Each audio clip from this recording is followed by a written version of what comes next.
Okay, so hello everyone. Assalamualaikum warahmatullahi wabarakatuh.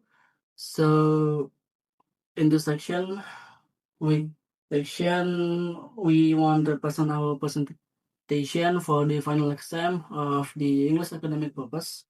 So our group get the theme of international law and states of sovereignty, and our title is for the presentation is International Law and States of Sovereignty in the 21st Century, Protection of the Ocean.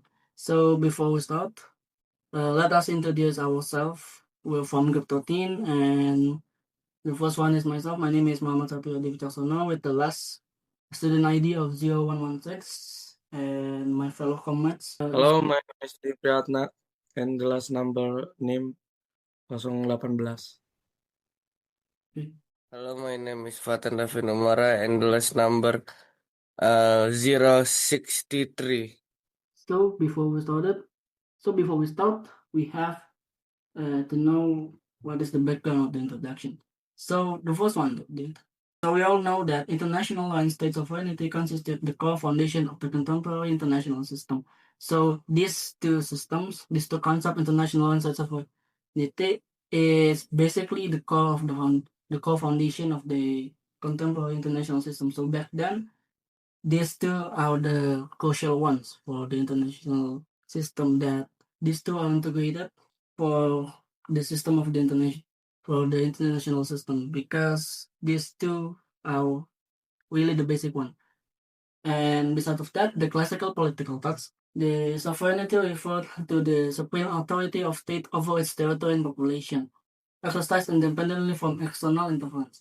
And by one of the famous scholars, Stephen D. Krasnow, in his work Sovereignty, Organized Hypocrisy in 1999, he explained that this idea shaped the modern state systems and continues to influence international relations. And after that, following the establishment of the United Nations in 1945, sovereignty became embedded within an international legal framework aimed at regulating state behavior and preventing armed conflict. As explained by Malcolm and Shaw in International Law 2021, international law does not abolish sovereignty but reshapes how it exercised within the system of collective security. So, what is the research question and what is the scope? So, our presentation examines whether this international law in the 21st century primarily protects state sovereignty or whether its practical effectiveness has been eroded. So, we want to know that is the international law system and the state sovereignty system is having effectively success, or is it already been eroded, or simplicity we can say is already corrupted or not. While sovereignty remains a central legal principle, scholars of global governance such as Michael Zone in the Theory of Global Governance in 2018, he argued that enforcement gaps and power asymmetries has weakened its real-world application.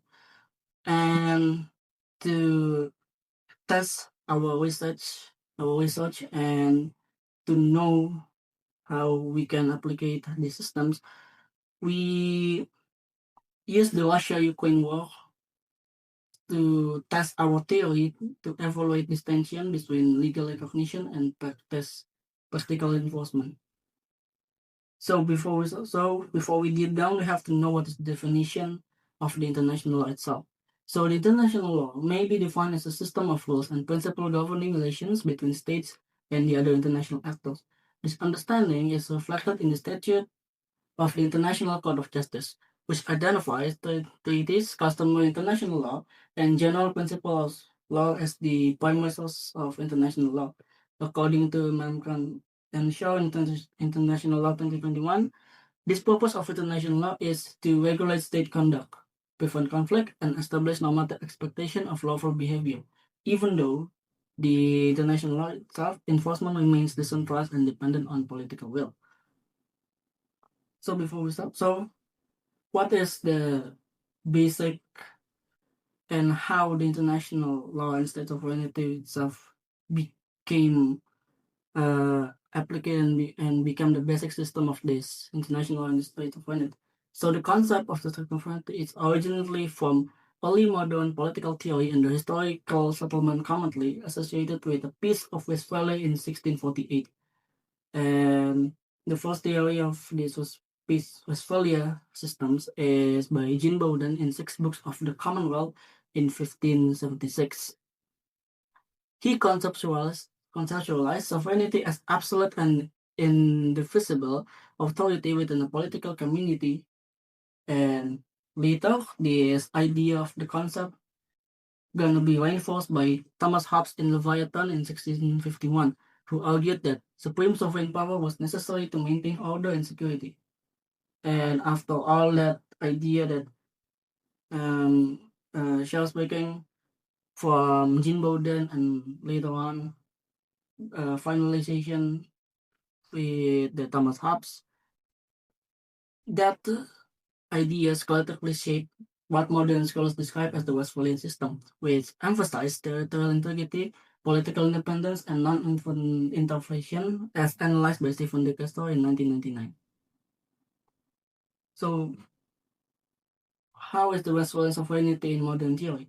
So, in Sovereignty Organized Hypocrisy in 1999, Stephen De Castro conceptualized these historical ideas as Westphalian sovereignty, referring to a system in which states possess exclusive authority with their territories and external actors are not permitted to intervene in domestic affairs. But, however, Krasner also demonstrates that this model has rarely been respected consistently. States often violate sovereignty in practice while continuing to uphold that it's rhetorically as a legal norm, revealing a gap between principle and the behavior itself. So, next. And after that, how is the state sovereignty in contemporary international law? So the state sovereignty itself is not merely a theoretical concept, but is embedded in contemporary international legal instrument.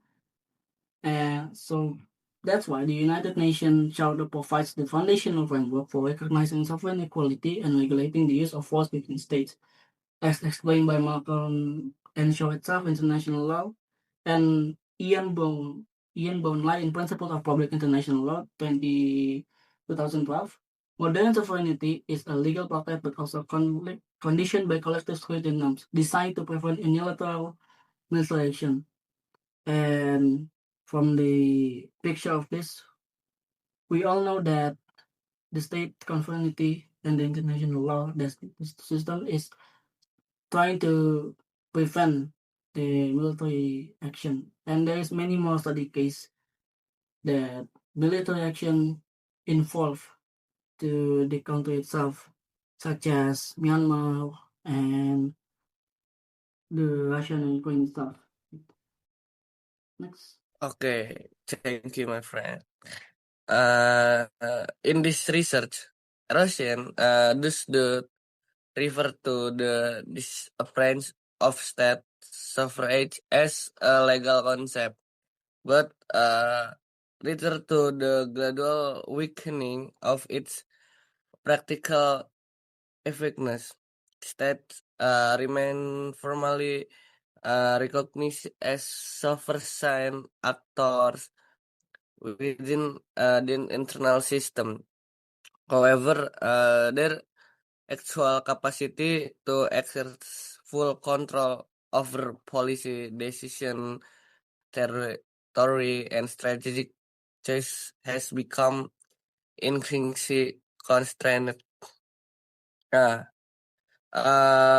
Zun in A Theory of Global Governance argues that global governance structure often lack effective information mechanism, resulting in a gap between legal norms and political outcomes. And Stephen D. Krasner similarly notes that sovereignty remains formally recognized but is frequently undermined in practice when powerful states priority strategic interests. Next. Nah, supporting data. International legal response. international institutions have repeatedly reaffirmed the principle of state sovereignty in response to contemporary conflict. For example, the United Nations General Assembly adopted the resolution titled Aggression Against Ukraine, which condemned Russia invasion and demanded the withdrawal of its force, reflecting broad international legal consensus. In addition, United Nations Secretary General Antonio Guterres, in his 223 remark on the rule of law, warned that repeat violation of international law rise, transforming the global order into a condition of lawlessness. Next. Nah, case study background Russia, Ukraine. Ukraine emerged as an independent sovereign state in 1991 following in the dissolution of the Soviet Union. Its sovereignty and internationally recognized border were acknowledged by the Russia Federation through various international commitments. However, geopolitical tension intensified as Ukraine pursued closer relations with Western institutions. John J. Metzger in the article "Why the Ukraine Crisis is the West's Fault" published in Foreign Affairs argues that the development were perceived by Russia as a strategic threat contributing to escalating conflict. Next. Nah, violation of sovereignty, crime in invention. Russia annexation of Crimea in 2014 and the subsequent full-scale invasion of Ukraine represent a serious violation of international law. The United Nations General Assembly resolution territorial integrity of Ukraine declared the annexation invalid, while later resolution reaffirmed Ukraine sovereign following the invasion. Despite this legal condemnation, enforcement and remain limit, demonstrating the difficulty of translating legal norm into effective action against major power as discussed by Shaw. Next is my friend. Oke, next point by analyze protection in law versus erosions in practice. From a legal perspective, Ukraine's sovereignty is clearly protected by international law. International legal frameworks include the United Nations Charter, recognize territorial integrity and political independence as core principles. However, the inability of international institutions to stop ongoing violation highlight a significant enforcement gap. This situation, supported by Stephen Krasser's argument that sovereignty is often respected in principle, but compromised in practice. Furthermore, Del Tenhoff and Michael Zur explain that this gap reflects deeper structural inequalities within the international system. Powerful states are often able to challenge or ignore international norms, leading to contestation and weak enforcement. Next slide. Okay, and the last, this is conclusion from analyze our team. The in conclusion, the Russia and Ukrainian war demonstrates that international law continues to recognize and protect state sovereignty as a foundational principle. Nevertheless, this conflict reveals a clear erosion in the enforcement of that principle. This erosion is driven by power asymmetries and institutional limitation within the international system. Therefore, sovereignty in the 21st century remains legally entrenched, yet practically fragile, as theorized by Kressner and Michael Zur 218.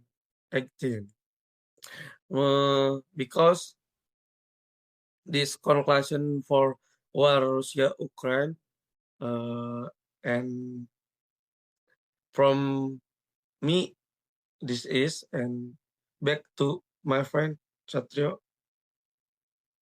Okay, thank you for Ratna as presented the conclusion. So after the conclusion, this is our references. Our references to present our support our data and support our presentation. And as you guys can see, there's 2 slides or 2 pages in this. As you can see, okay, this is the reference. And after that, yeah, this is the final chapter. And thank you guys. Thank you for hearing our presentation. If there is any misunderstanding or there is any misspellation, we're sorry, and thank you. Assalamualaikum warahmatullahi wabarakatuh.